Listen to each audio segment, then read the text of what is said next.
From the beaches of Morocco to the mountains of Iraq existed history's most powerful country, the United Arab States.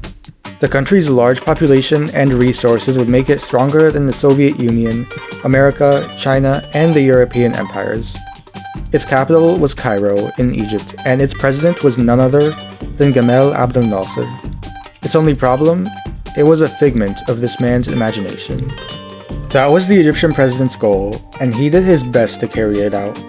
Aid was sent to the Algerians who were fighting for their independence from France.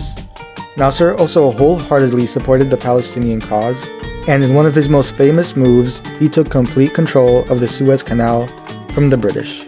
Pained by the president's annoying actions, the British, French, and Israelis teamed up to retake control of the canal, but failed due to opposition by America and the USSR at the United Nations.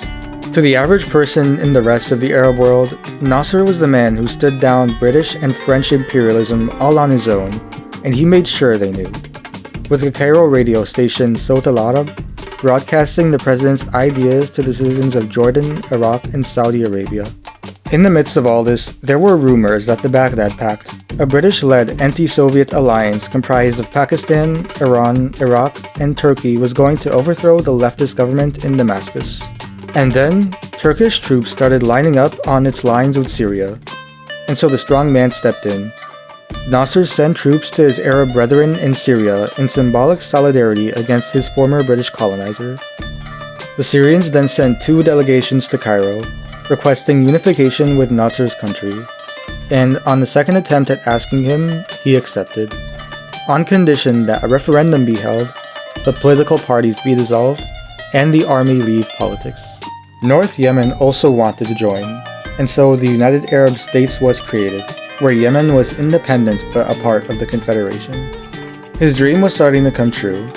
He had harangued the Europeans and rallied the Arabs through emotional rhetoric enough to make 2 countries across the sea want to unite, but not all his neighbors wanted to. To Nasser's east, Jordan and Iraq were holdouts of British influence, and Egyptian radio made a mockery of the kings in front of their people. Scared of Nasser's expansionist appearance, Jordan and Iraq united to create the Arab Federation, which was supposed to be a competitor to Nasser's Arab Empire and to protect their monarchies from the Egyptian president's potentially instigative rhetoric. His influence had outdone the kings, however, as a coup in Iraq led by people who were inspired by Nasser mutilated the Iraqi king. They hanged his destroyed body in Baghdad, leaving the Jordanian king in Amman. The Arabian president soon claimed Iraq in his sphere of influence by recognizing the new government and stating that an attack on Iraq was an attack on his United Arab Republic.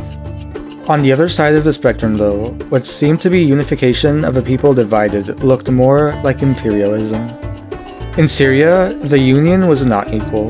The president's policies were not liked by the Levantine country, and most political power was centralized in Cairo, on a separate continent from Syria. They declared independence, and Nasser was disappointed. He dissolved the United Arab States and took responsibility for the failure of his dream. This may have led to him suffering a sort of mental breakdown, with his health later deteriorating. He wasn't done yet, though. In 1961, he met with the leaders of Indonesia, Yugoslavia, and India to create the Non-Aligned Movement, a movement made to counter the bipolar world led by the USSR and the United States. Back in the Mediterranean, tensions were rising between the Arab states and the Israelis. If Nasser led the way in kicking out the Israelis altogether, he would have a massive win in uniting the Arabs for the Palestinian cause and make up for the failure of his union with Syria. It took 6 days. 6 days, not even a week, and Israeli troops had taken nearly the entirety of the Sinai Peninsula. 6 days, and what was supposed to bolster the Arabs' unity ended up uniting the Israeli community, a community Nasser had condemned countless times. It doubled the amount of land they had and led them to occupy the other half of Egypt's canal, the very canal which, a decade prior, had earned Nasser the respect of his community of Arabs against the Europeans. He resigned, after 13 years and many highs and lows. He quit in embarrassment and shame, and lived a quiet rest of his life, like Napoleon on Elba. Meaning he came back. The Egyptian people rejected the strong man's resignation even after his blunders and failures, and took to the streets protesting his retirement. To them, the shame wasn't that he failed against Israel, but that he left his people.